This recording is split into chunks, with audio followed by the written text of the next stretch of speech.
2-1. All right. All right. It's been a crazy week, as most weeks are. Yeah, I feel like we say that. I know. This has been a crazy week for us and for the market. Yeah. It's interesting because there's two things in the market right now, right? Inflation and this escalation of war in the Middle East. And the uptick in inflation over the past 3 months. So basically the pundits are saying that the January inflation numbers, you have to kind of take them with a grain of salt because there's some seasonal aspects in there that can make the numbers kind of not be super accurate. But February and March came out, and inflation is actually stabilizing to moving higher. And so that's a problem with the Fed, who wants to, cut rates. And supposedly this whole rally was based on this idea that the Fed's going to cut rates several times this year. And, it's looking like a rate cut is getting less and less likely anytime in 2024. So that's kind of the fundamental thing. And then you get the whole thing going on in the Middle East, which has been about the last 10 days at this point. And it's if you watch the news about it, it's pretty interesting, I think, because on the one hand, there is the argument that Iran did the launch on Israel, gave them plenty of heads up, plenty of time to get everything in place to shoot everything down, which they did. And then Israel just responds again on, what day is today? Thursday night. And it was very limited. I mean, the futures were down a lot Friday morning, but things basically stabilized overnight because it was really limited. And now the question is whether or not there's going to be more retaliation for the retaliation of the retaliation and all that. But no one, neither side seems to be trying to do a full all-out assault. It all seems to be a face-saving back and forth. It's a lot of show. Yeah, I mean, hopefully that's all it is. We'll see. But those are the two big things right now that are pretty much driving everything and driving the VIX higher because it's a lot of instability and uneasiness, volatility in the market, in the world, right? So the question becomes, what do you do with your TSP account? Yeah. And if you're focusing on all those things and trying to figure out what's going to happen, I think there might be a little bit of hubris in anybody who's trying to figure out what's going to happen with all that. And when you're going to place your bet on one side or the other, I think it's... Yeah, but it goes to what we generally, I won't say preach, but I guess that's the right word. I don't know. That all these macro things that are happening in the world, right, that do impact economic conditions, still at the end of the day, what matters is what the market is actually doing. Right. So the why is important, but it doesn't give you enough information at the time to make the decisions, right? Because you don't find out usually why something happened until later. And so you can't really make your decisions based off that. You got you want to stay up on current events, great, but also stay up on the current market price of the things that you're investing in. Yeah, and for us, 100%. It's pretty simple. They're going down right now. There's no reason to be in and watch your account balance drop. Yeah, we're going to talk quite a bit about that. And please, before we get there, I'm going to go ahead and make a what do you call it? Like I'm going to beg, please do not put in the comments section, but we're buying cheap. Yeah. If you say that, you got to go watch a couple of our videos to understand why you're not buying anything cheap. Yeah. You're buying a little bit for all the new money you're putting in. None of your old money, none of the money that's in your account is buying anything. It is sitting there. And if that account is going down, you are buying in a depreciating asset. Yep. Do it. We're gonna get to a bunch of that. All right, cool. Okay. I won't steal your thunder. Yeah, we're gonna talk about it, but we'll see. TSP Podcast 21 April 2024. So there's a bunch of posts and questions and all that over the past week in the Facebook group, and the comments to those questions just make me cringe. And it's a lot of what you were just talking about. The market's down. Should I move to the G fund? That's always the thing. The market's down. Should I move to the G fund? The answer is no. You should have moved to the G fund when the market when you saw the the change in what was happening, and we're gonna get to that. Buying the dip, a lot of talk about buying the dip, and a lot of people just, I don't know what to do, so what should I do? So we're gonna take a look at a couple of the posts and a few of the comments that people made on those posts, and then we'll talk about what we have a thing called the Grow Model Portfolio. So if you're a subscriber to our site, we do some really detailed analysis every week in the newsletter, and when we make a change in the Grow Model Portfolio, which we use as a guide, to sort of a go-by for people to use, to kind of validate their decisions one way or another. Right. It's kind of like if your professor in college is giving you the answer to the problem because he wants to show you how you can solve the problem. Yeah. You know. It's a pretty good guide, and I mean, everybody, you don't have to follow it exactly, and people have different indicators that they use and all that, but it's a pretty good guide. So we'll take a look at that and what we've done with respect to this current downturn. And then we got a request to do a review of Dancing with the Analysts. So that one book that we put up, it was a while ago, months ago. Long while. Yeah, but pretty good book, and I'll just do a quick little analysis of what that was, and you guys can. I would read it. It's worth reading. It's actually pretty interesting. It's a novel, so it's kind of interesting. I mean, how interesting can it be as a novel on a finance book, right? Yeah. Well, they just tried to write a nonfiction book using fiction. Yeah. So, and that's a lot of people do that when they're trying to get across the points, because instead of reading dry material, they just make it into a story, a narrative. It's a pretty good story, which is easier to follow. And I enjoy. I mean, I think when I read it, I did it an audio book when we were out riding our motorcycles, and I listened to it, and I had to go back and keep listening to it because I was like, "Oh, that's pretty good." Yeah, like I like that. There's some good nuggets in there for sure. And then we'll take a look at the C-Fund weekly charts. All right. So. Here's one comment that came up. So both of these, I'm only putting up two of them, two posts that people did in the Facebook group. And they were all, let's say, around April 12th. So they were like last weekend when everybody was worried about this Iran assault on Israel. So I've had a lot of recommendations in the last week to move my TSP balance to the G fund due to the losses currently happening. I'm a few years out from retirement. What are the thoughts on this? So every time I accept one of those posts, so this is a post in the group, I know what's coming, right? I mean, I know what the comments are going to be like. And so my comment was this one. Okay, so the Grow Model Portfolio changes based on analysis of price charts and technical indicators. We respond to price, not fear and greed, or what people think will happen. We call that a crystal ball. Read our ebook, watch the podcasts, sign up, and learn the skill set. Okay? So then the comments start rolling in. Don't move it to G. Leave it in high-risk funds. If you leave it in high risk, you'll catch the upswing when that happens. If you are in the G, you will not make much at all. Don't sell after the losses have started or have occurred. If you have 10-plus years to retire, then stay aggressive. I'm within a year to retire and still leave everything as it is, since retirement doesn't mean you stop investing. 60 stock, 40 G forever for me. Okay. That's an interesting one because that person is only 60% invested in the stocks, 40% are in the G. Is definitely not going to go down. It's only going to go up. If you already have losses, you'll simply lock them in to G. So I would say DCA is dollar cost averaging and buy the dip, which what you're saying before, it doesn't work that way. It doesn't work that way. So real quick on that one. Not in the TSP. So let's make that clear before we don't skip past it. It's not that dollar cost averaging doesn't work. It absolutely does work. Yep. Not in the TSP. It's the concept of it will work. It's just that the new money can work on a dollar cost averaging thing. It's the core that you have in TSP, which is normally the largest amount.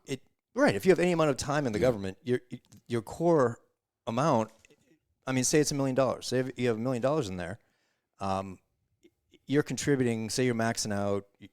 I don't remember what the max weekly contribution is. If it's $25,000 a year, you can put maybe it's 27.5 or something. You can put in TSP. Yeah. So whatever. Say it's $2,000 a pay period. if you are contributing $2,000 a pay period as the C fund is going down, let's say, are you buying those shares cheaper than they were yesterday? Yes. So you can count that as a win in terms of dollar cost averaging. Right? Mm. So if the market goes down 10%, you're buying those shares, those $2,000 worth of shares, cheaper than you would have the pay period before. That's fine. That's dollar cost averaging. That's why it works. At the same time, if you have $1 million in your account, your core account, and you take a 10% loss, that's $100,000. So your $2,000 contribution that week, dollar cost average down. That's great. At the same time, you took a $100,000 drawdown in your account. Right. As long as you're okay with both of those things happening simultaneously, then great. Do your dollar cost averaging, but quote unquote, buy the dip, ride it out, hodl, whatever you want to call it. I mean, you can't. I mean, I don't think it's the best strategy, but that doesn't mean it's not a good strategy for some people. But now, if you were to do that with your new money and your old money, you went to G and protected while this drawdown is happening, and you're buying the dip with your new money. Okay, that's a different strategy. Yep. We know from experience that's normally not what people are saying. Right. They're moving their whole bucket to a place, and I'm buying the dip. You didn't buy anything with old money. Doesn't work that way. You're not buying new shares with that money. You're reallocating it from one fund to another. There is no buying going on. The new money is buying something. So yes, theoretically you're getting. But is all that worth that? Normally, your biggest amount is in the core account, and that's what you're wanting to protect. Anyway, we're gonna. I know you're gonna get to all this. So no way, let it ride, right? So again, this is like say the 12th of April. Next one, right? So same day basically. With Iran Israel going kinetic tonight, probably we'll see a big CS hit on Monday. Definitely not going to look at it until things settle down. Not going to look at it. So I'm going to assume that the person that wrote this is in the CNS or in the stock funds and just isn't going to look at it until things settle down. Okay, so somebody says, what's advised? I can't imagine. I mean, I guess that's what the group is for, right? You're saying, what does everybody think?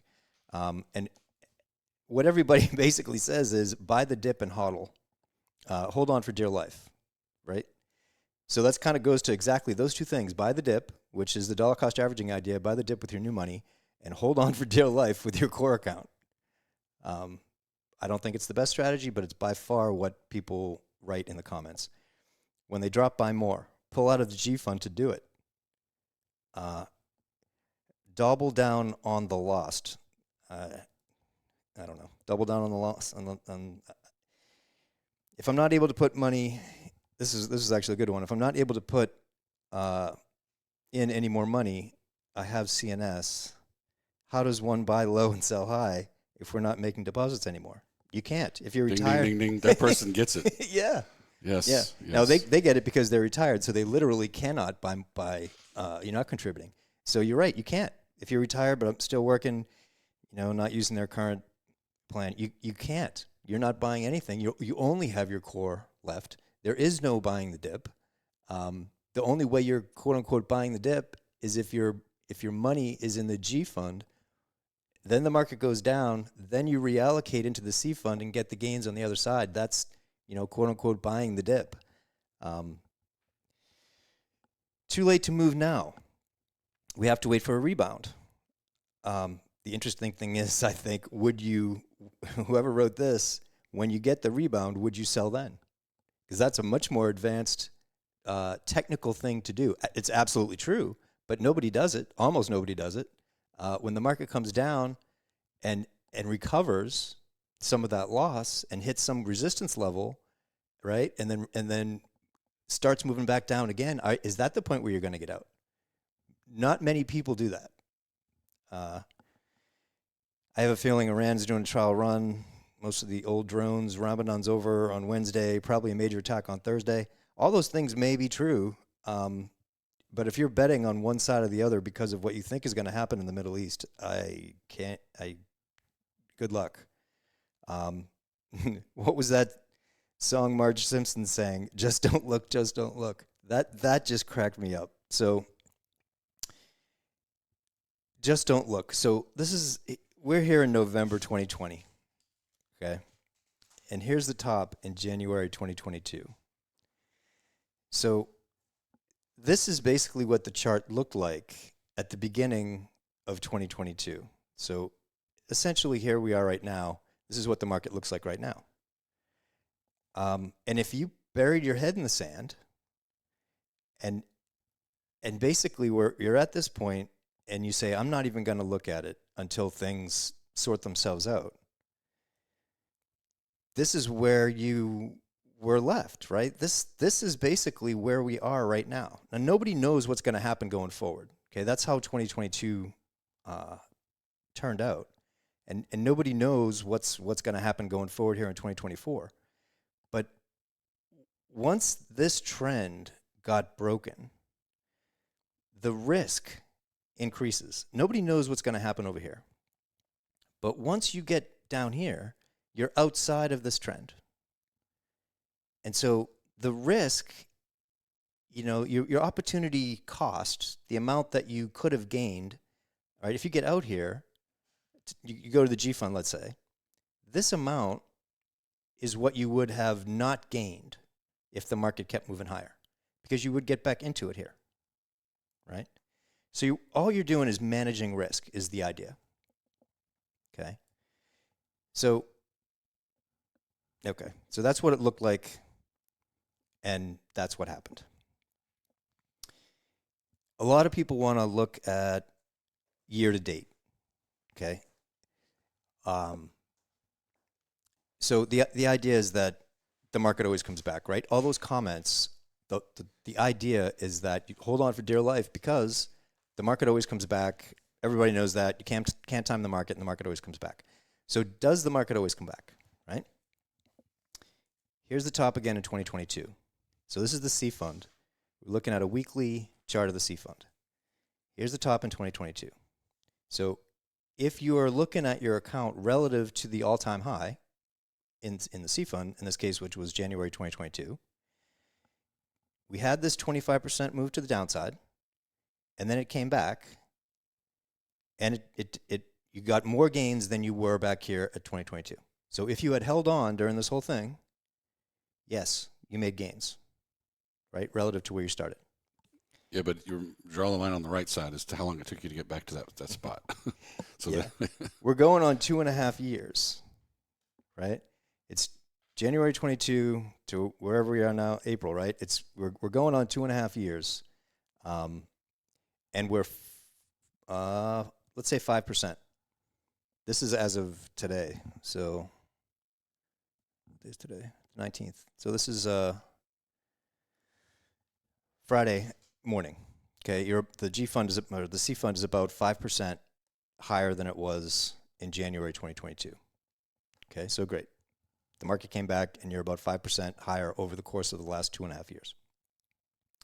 The S fund is down 20% from where it was at its high in 2021, because the S fund peaked before the C fund did. So the S fund is still down. If you were in the S fund, you're down 20% from where you were at its all-time high. I fund is down 7% from where it was at its all-time high. F fund is down 20% from where it was at its all-time high. So if you're in any of the L funds, if you were 50-50 C and S, unless you were 100% C, you are not back to where you were at the beginning of 2022. I had my mic cut off. I was taking a drink of coffee. Mathematically impossible. Yes. Now, I will point out that, it's all about perspective. And so we're showing a perspective in a certain amount of time to kind of give you guys an understanding of how all this works, right? But you can easily zoom in and zoom out, and those perspectives change. So I just want to put that disclaimer out there. Yep. But all things being said, that disclaimer aside, I don't know how anyone can look at those last three things, right, and make the argument, just ride it out, just hold on. I've never understood that. And even when I didn't really know what I was doing, I mean, that is simple math, right? Yeah. You look at it and say, okay, in January of 2022, I had $100,000 in my account. And now I have, depending on where I was at, right? Because the math starts to get a little complicated if you were spread out among funds. Let's say you were in the L funds. Yep. Right? The L funds don't take into consideration what the market's doing, right? You're stuck with what you got. All they do is change the allocations in each one based on when you're going to retire. If you like that idea, great. That's good for you. Now, what you have to accept the fact is if the market doesn't go in your favor, that really doesn't work very well. Because you would be in the F fund depending on which L fund you're in. Mm-hmm. So people will say, "Oh, I wouldn't even be in the F fund. Why is he showing that?" Well, if you're in an L fund, you are, yep. And it's shifting. And so if you're close to retirement, it's more probably goes in the F fund. It's way more in the F and the G than it is anything else. And you guys get the point, I hope. We're not dinging on all these folks answering this way. What we're trying to do is kind of peel away the onion here, give you some sunlight to say, look, most of this stuff is being repeated because it's what they hear in the financial media. And around the water cooler. That's the point of the But that's where they got comments, it, right? Like, where did you learn that? It's the conventional wisdom. Yeah, where did you learn that to begin with? And so here's the problem with that.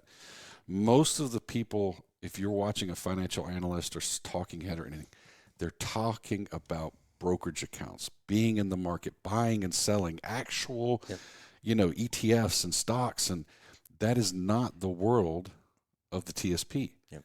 And so applying those kind of strategies and theories to the TSP will get you hurt financially, right? Nobody's going to show up and hit you with a baseball bat, but you kind of wish they did if you watch this happen. And if you can't realize that in January of 22, you had this much in your account, and whatever you did between here and then and now, you're probably nowhere near your January 22 high. No, you're not. Unless you were 100% C fund, you are not back to. That's why I hate performance numbers. We do put them up on our site right now. I've never liked it because it's a snapshot. Right. Sometimes it makes you look good. Sometimes it doesn't make you look good. And who cares?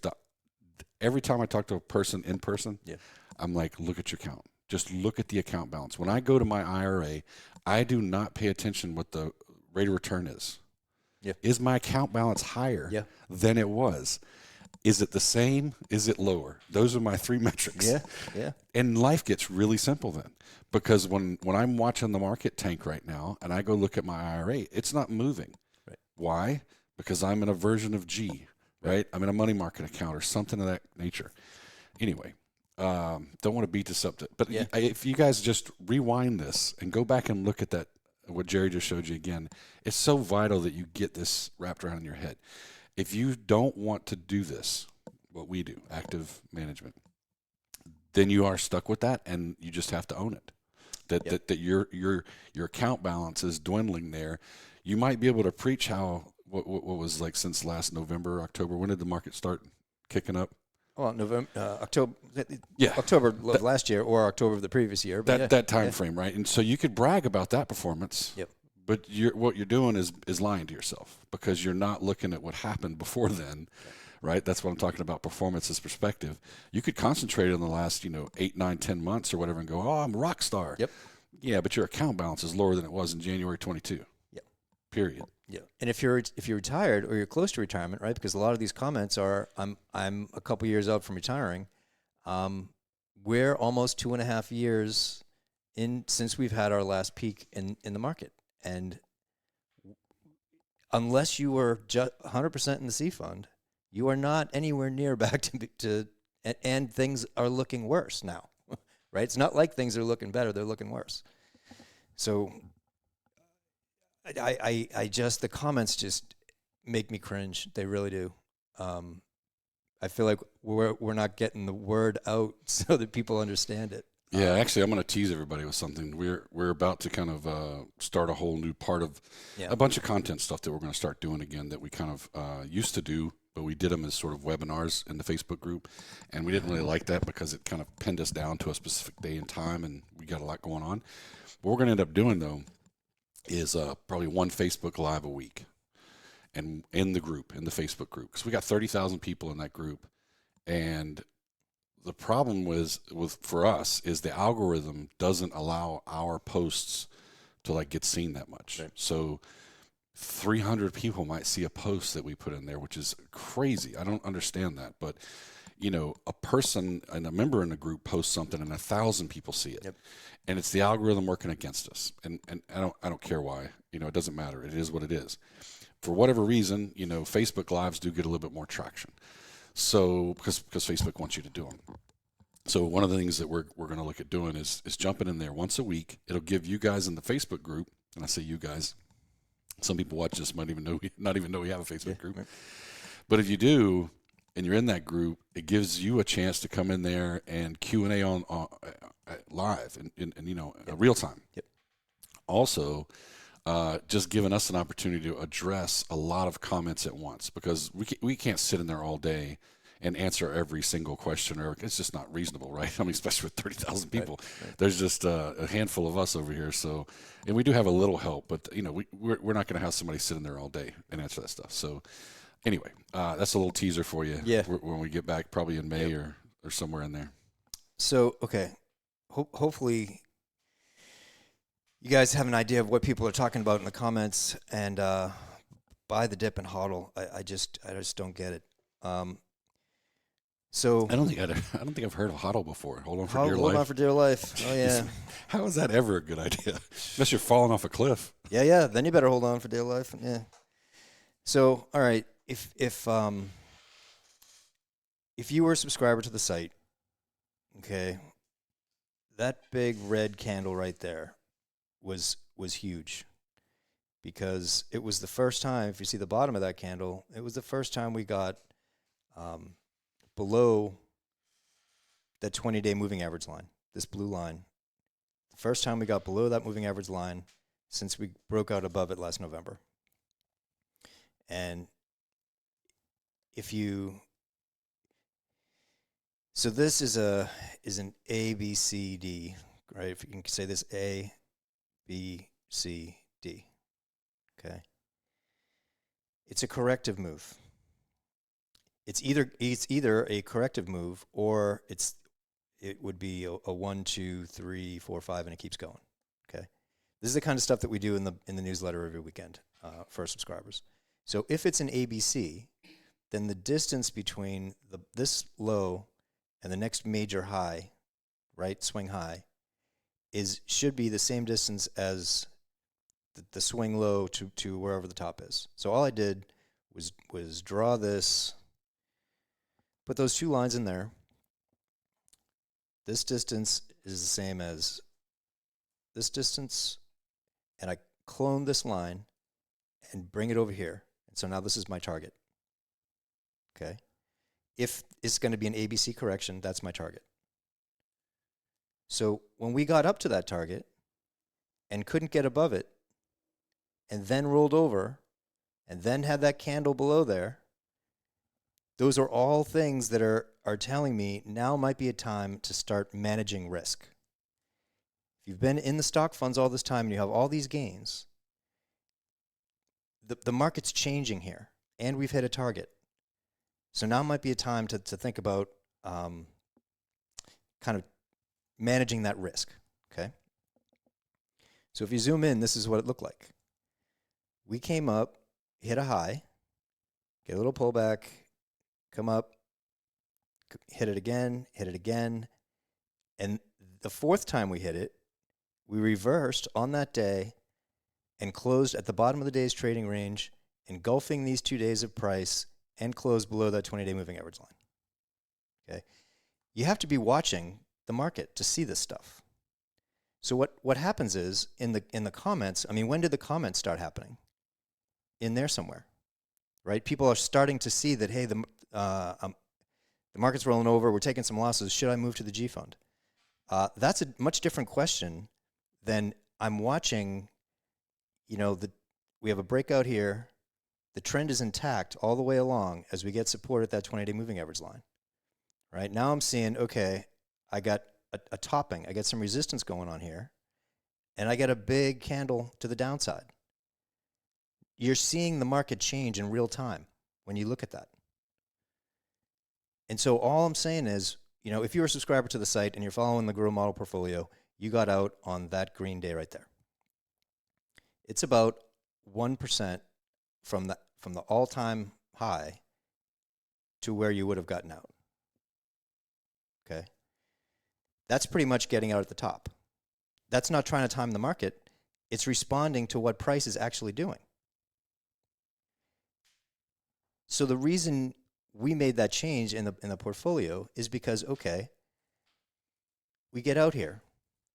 If the market comes down and turns around and goes back up, we get back in when it gets above that high. So what have we lost? This 1%, right? What have we gained?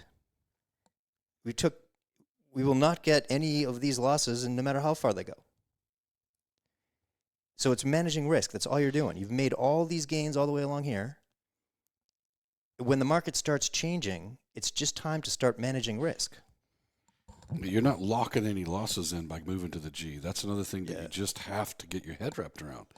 You're not locking in anything. You're moving from one bucket to the other. One bucket is going down right now. If your bucket is the C fund, right? Picture that. If your bucket is the C, you got all these buckets, C, S, I, F, G. If your bucket is in the C, it's doing this right now. Yep. If your bucket is in the G, it's doing this right now, really slowly, but it's going up. Yep.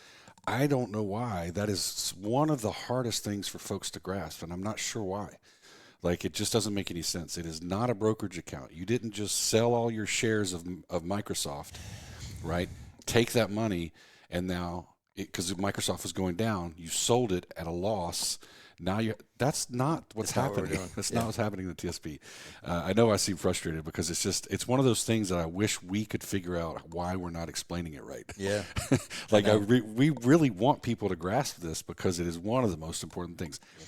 Two most important things you can remember out of this conversation as of yet is you're not locking in losses, and buying the dip, buying cheap, selling high is not the most effective strategy. We've already talked about it, so I'm not going to go into it again, but you've got to get past those two kind of like ingrained theories that like that's the way it works. It doesn't work. Yeah, it doesn't. The unfortunate part is until losses start happening, nobody pays attention. If you weren't paying attention, you would not see this. Now, if you're a subscriber to the site, every week in the newsletter, we're talking about what's happening in the market. And if you're reading the newsletter, you absolutely were not surprised when the Grow Model portfolio changed on Well, you were surprised that the market 4th. changed. Yeah. Forget the portfolio. I mean, some people will have chosen not to have gotten out on the same day. And that's okay. Yep. Maybe you had a little bit different line in the sand, and once it crossed that, hopefully you did. But the point is that you knew what was coming. You knew what was happening, not what was coming. You knew what's happening, so you're prepared. Yep. And that's being active. That's actively managing something, being proactive. That's what we're preaching here. Yeah. It's like, don't be, it's crazy to me the people that say they're passive, which is what buy and hold and L funds is.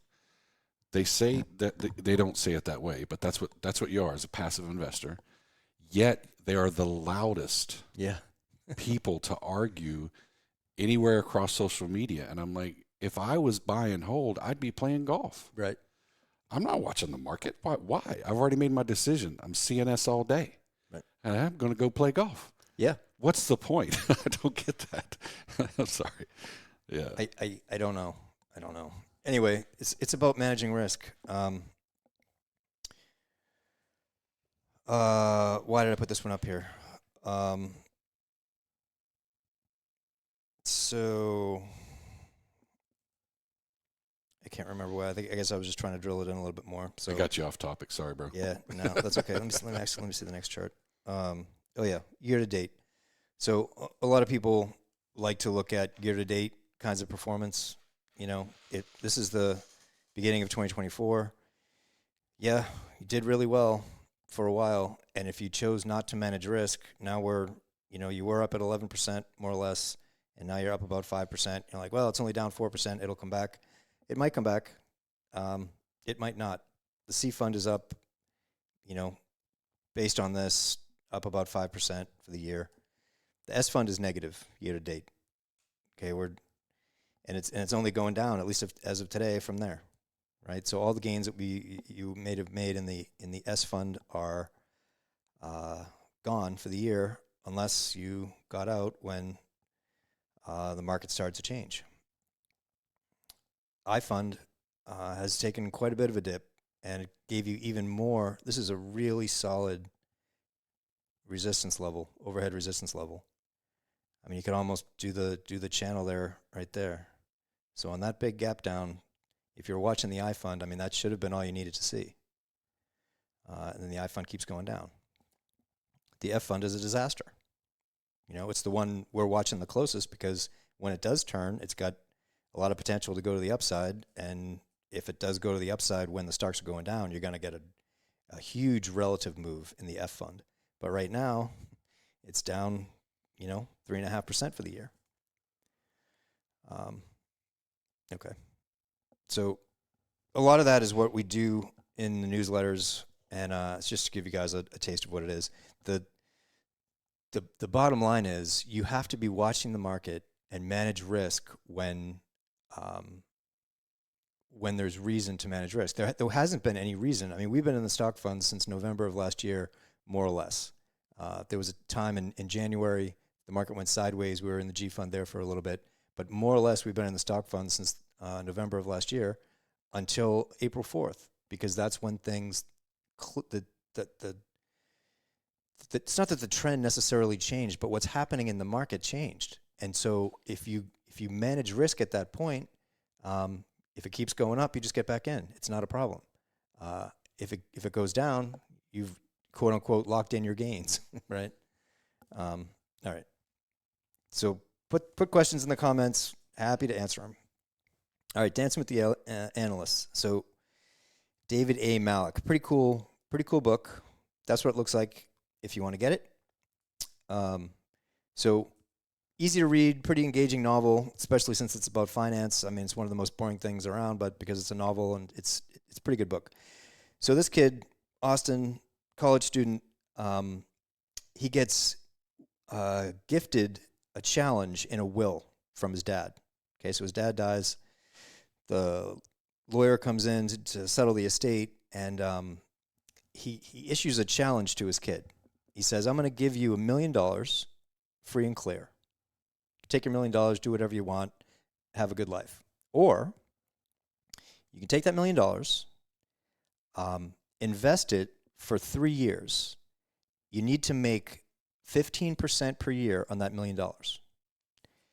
If you can show that you made 15% per year on that $1 million for 3 years, I'll give you $5 more million. So you can take your $1 million and go spend it, or you can take that $1 million and invest it and make 15% a year if you can figure out how to do that. And at the end of 3 years, I'll give you $5 million more. Clock starts now. Go. Man, I want that bet. Give me that bet.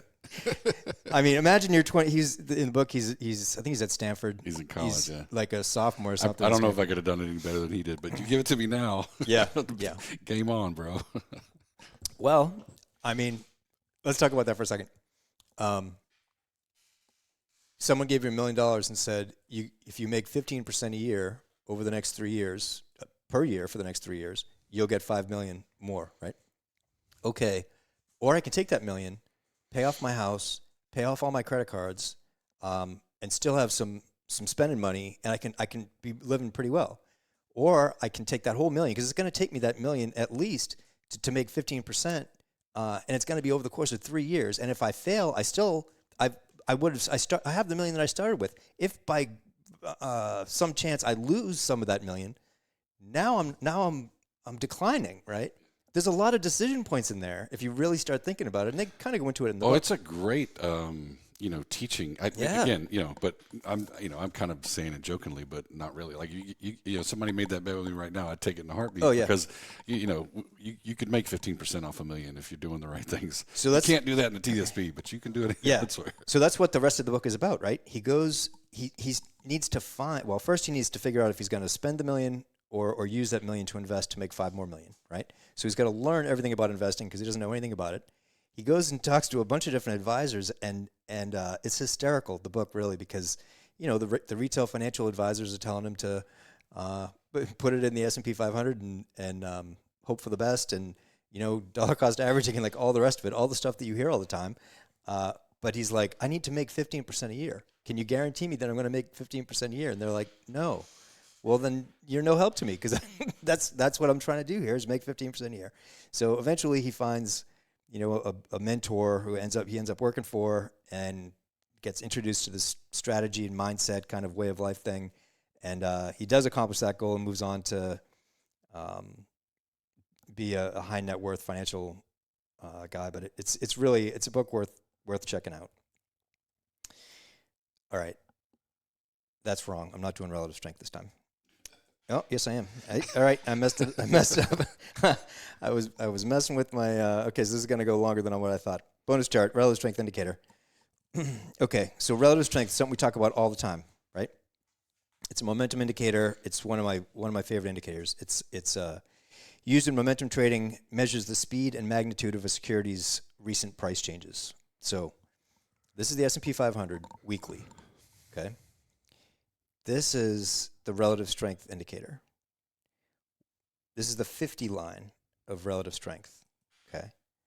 When price is going up,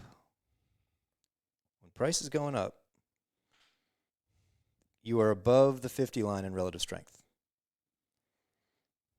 When price is going down, you are below the 50 line in relative strength. So you could pretty much manage your TSP just looking at price and relative strength on a weekly basis. There are some overshoots, okay? And those are like the head fakes, and it's a problem. But for the most part, as long as relative strength is above 50, price is going up and you're good, right? You don't want to be in the market when price is below that 50 line. Okay? That's the value of relative strength. And where we are right now, if you're looking at this on a weekly basis, we're still above that 20-week moving average line, and we're still above 50, but we're falling like a rock. The other way to use relative strength is, we've talked about this quite a bit, it's divergence between price and relative strength. So when relative strength is at a high and price is at a high, if price gets to a higher high, but relative strength is a lower high, it's a divergence between price and relative strength. And it's telling you that a top is coming, right? There's your correction right there. There was a huge one in 2022. You got price making new highs and relative strength making lower highs, and that gave us a huge red flag of that 2022 decline. And it works the other way also. So at the bottom in 2022, you have a bottom there in June, and you had a low in relative strength. You got a lower low in price in October 2022, but relative strength was higher. So it's saying there's less momentum on this down move, right? Because relative strength is higher. It's telling you that it's getting ready to put in a bottom, and that's what happened. Relative strength is really, really useful. Okay. Weekly charts. So we put this one up last week. We said it's very unusual that you get, well, not very unusual, but we hadn't seen 2 consecutive down weeks in the C fund in a long time. We broke the trend line. This was the first week of April. We broke that trend line this trend line's been in place here since November of last year, and we broke it to the downside. So we put up this Fibonacci tool to say, okay, how far, where would we expect a price to find support? You have a 38%, 50%, and 62% retracement of this move are the most likely places that you're going to find support. So let's say price comes down to this 38% retracement. It's right around 4,800. Okay, and that's also the high from 2022. So I would expect a lot of support there if price gets down there. That's kind of what we were talking about last week. So if we go to this week, this is where we are. Now we have 3 consecutive down weeks, each one bigger than the one before, right? We're getting close to that 20-week moving average line. So could we find support at that 20-week moving average line? Yep, possibly. If it blows through there, we're at this 4,800 level, the 38% retracement. That's where hopefully we'd find support there. And again, if you're looking at this going, okay, I'm in the G fund, let's say. I got out here when the portfolio changed. Price comes down to that 38% retracement level. It's falling. Price keeps falling. Every week it keeps falling, right? And it gets down here. And you're thinking the sky's falling, right? Because the market's been collapsing, the sky's falling. If you got back into the stock funds at that point, because you know the 38% retracement level is a very common place where price finds support, and you know that 4,800 was the 2022 peak back here, okay? If you get into the stock funds here and the market keeps going down, you can just get out, right? Because your risk now is really low because you've established a line in the sand at that 38% retracement level. So if you got in when it hit it, if it kept going down, you get out, and that's your loss, right? The market keeps going down. But if it does provide support, now you're getting all these gains. And these are actual gains, because if you got 100,000 in your account and you got out here, and the market came down, this is going to be about 10%, right? The market comes down 10%. If you're in the C fund here at 100,000, market goes down 10%, now you have 900,000 in your account. If you had gotten out up here and you take this 10% gain, if you were buy and hold, you're back to zero. If you had gotten out up here and get in down here, now you're 110,000, right? But the point of this is that the risk, if you get in at places where you can identify the risk, that is the whole point of this. It has nothing to do with the gains or whatever. Identifying the risk, if the price gets down here, it's very likely to find support. It's a good place to buy because if it gets below it, you just sell it and you have a very small loss. But the potential upside is really big. That's what you're trying to do is get in, do trades that are have a much higher probability of gains and a very small identifiable loss. Because nobody knows which way the market's going to go. And if you're looking at it on a weekly basis, which is what we talk about most of the times on the podcast, even though the market's down 3 weeks in a row, we still are not down to that 20-week moving average line. So, anywhere back in here, most of the time the market finds support at or about that 20-week moving average line, right? If it doesn't, that bad things are happening if it doesn't. The problem is we were so far extended above that 20-week, and we've been talking about this for a couple of months on the show too. When we were back up here, you're so far above that 20-week moving average line, you have to let it come all the way down there to see if you find support.